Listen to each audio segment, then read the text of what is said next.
There's so many pots of money out there for schools. It's just finding it, and you know, if you've got a bursar who's good at filling in forms, grant applications, there's just so much money out there if you can get your hands on it. The head teacher of that school business manager has given me, I think, the most powerful quote that I've come across, and she says that the bursar has enabled her to be the head teacher she planned to be, one with time to concentrate on maintaining high standards of teaching and learning in that school.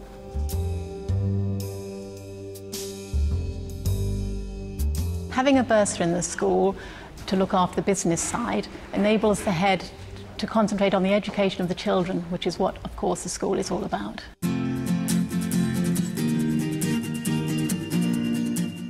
Bursars and business managers are the new key positions within primary schools. At Millfields, they employ a full-time bursar and have money coming in from all directions.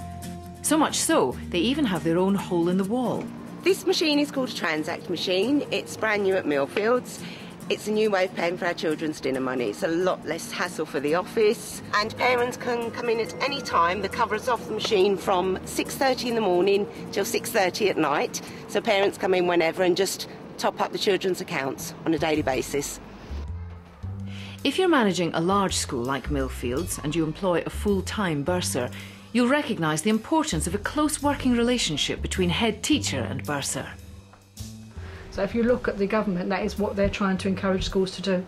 To have a bursar or a school business manager and to make that individual part of the senior management team.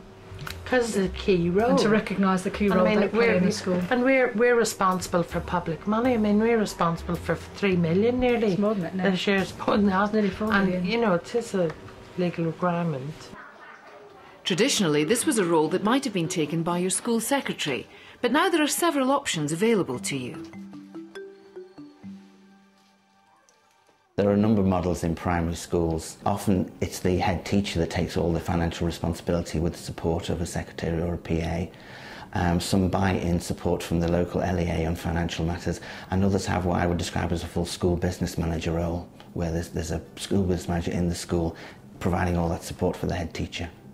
Traditionally, bursars have been thought of as either dealing with solely finance or being involved in the independent sector, or maybe in large secondary schools, and this is why that sort of resource has been underused in primary schools.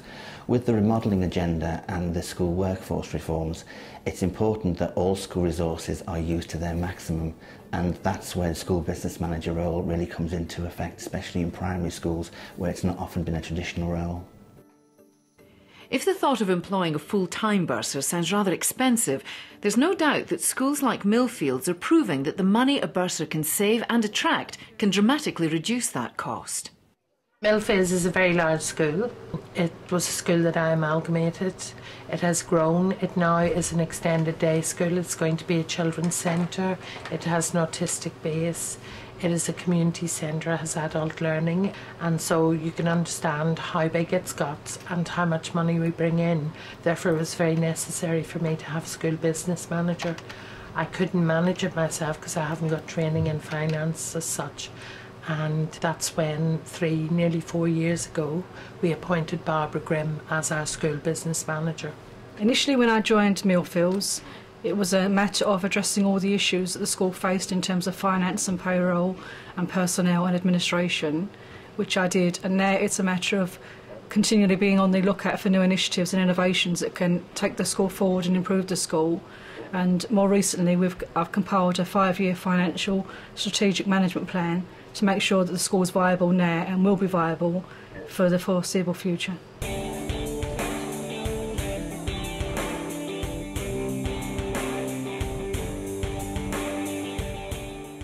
For the head of smaller schools, a full-time bursar may not be an option, so a part-time position may be more suitable. We don't have a full-time bursar, we don't have enough work for a full-time bursar. We have a bursar who comes in once a month from the local education authority. When he's not at our school at Gainsborough, he's actually at other schools.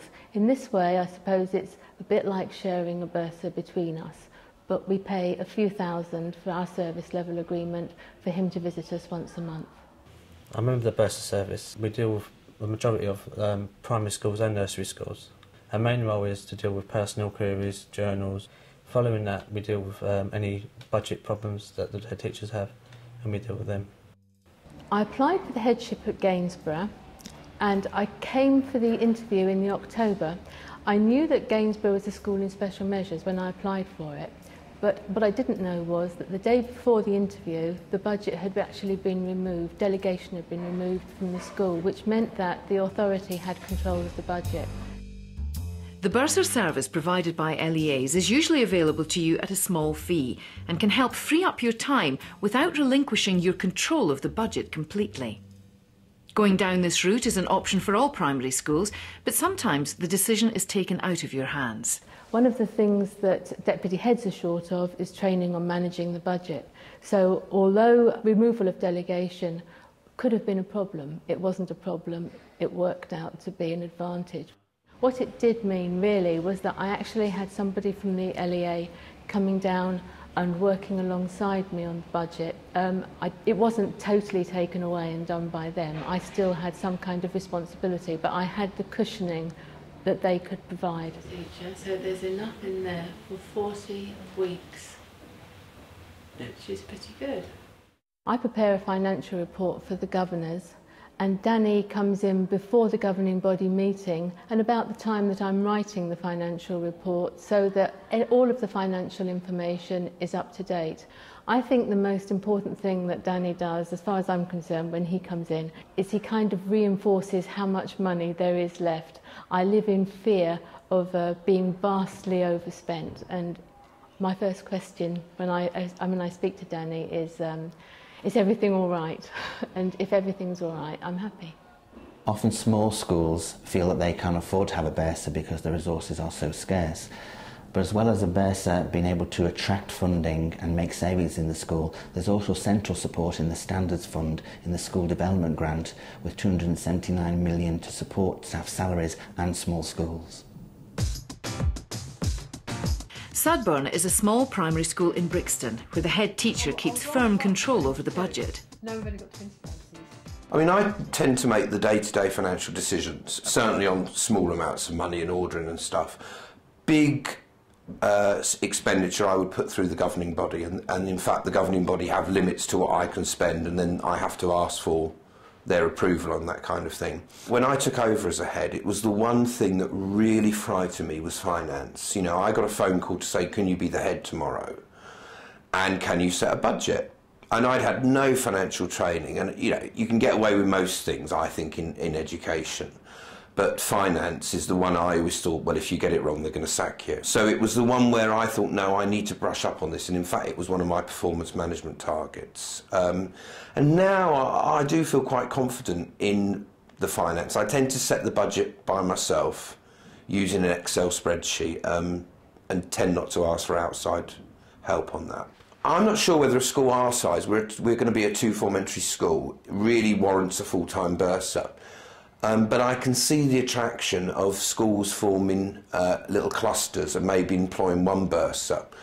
And then, of course, on grant applications, the bursar could be filling in the same form for 3 or 4 different schools. So I think maybe that's something that we'd investigate in the future with a few other local schools to employ sort of a shared bursar. Another option that Lawrence is considering is to take one of his current administration staff and get them trained up under the government's free bursar training programme. Looking at the proven benefits of employing a bursar school business manager, it makes me think of one example of a school that was actually in special measures following an Ofsted inspection, and they asked could their admin officer be put on the Certificate of School Business Manager programme. We prioritised them, made sure they got a place. The school actually came out of special measures successfully 6 to 9 months later, and the head teacher praised all the staff in that school of working as a team, but specifically highlighted the impact of that training on that admin officer. When I first became a bursar in the early 1990s, the role was purely finance, but over the years the role has changed to cover all areas of school business management. I think there's one looking for bursar, bureaucracy cutting toolkit, good practice in cutting bureaucracy. Jane Wyman started working as a part-time finance assistant and was promoted within her school.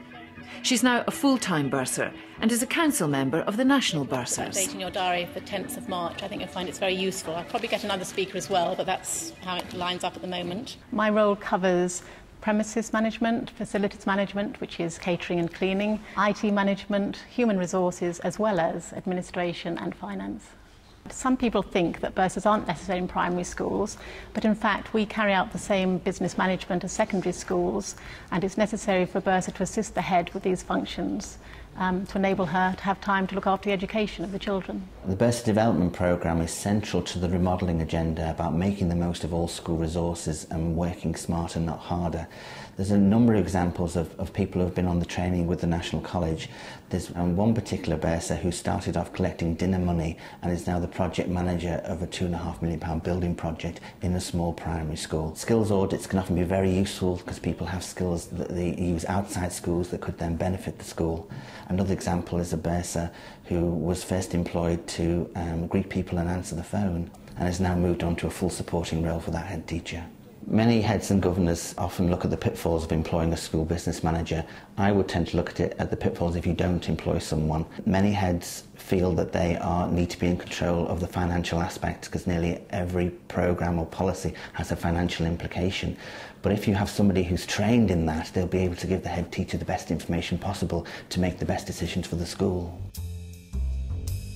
Bursars, full-time or part-time, bring financial benefits to any primary school, whatever its size. The three things that I'd really want from a bursar are, first of all, good financial skills, accountancy, keeping the books up to date. Secondly, I'm a trained educationalist, I'm not a financial person, so I'd want my reports in layman's terms that both myself and the governing body understand. Thirdly, really, is fundraising. There are so many pots of money out there in education, and I just haven't got the time to pursue them all, and I would hope that my bursar would be out there actively looking for additional funds for the school. Looking at the value for money aspect of spending value school resources on employing a school business manager, there are many examples of the advantages they've brought to the school. One in particular is where a school business manager from a small primary school, 150 pupils in a rural area, was trained on the Certificate of School Business Management, and in the 18 months following that training she managed to gain an extra £28,000 in resources for that school, either in savings or in extra funding. Barbara, this is £5 for cricket. Thank you very much. Okay. Back at Millfields, the financial successes that full-time bursar Barbara Grimm has introduced to the school include funding from the European Social Fund through to the Littlewoods pools. And the one group that are feeling the profits the most are the children. Employing a school business manager or bursar has helped me to stop crisis management. I don't have to worry about the finances, about personnel issues and so on. Obviously I oversee all of that, but the majority of the work is done for me by the school business manager. It leaves me free to do the job that I'm supposed to be doing, raising standards in school. And I actually don't think I could function ever again without having a school business manager. But for every school with sophisticated financial systems, there is still, of course, a place for the traditional biscuit tin. There isn't really a difference between a business and, I think, a school. I think that when you have a business, it's about making profit for yourself. We're in the business of making profit for the children.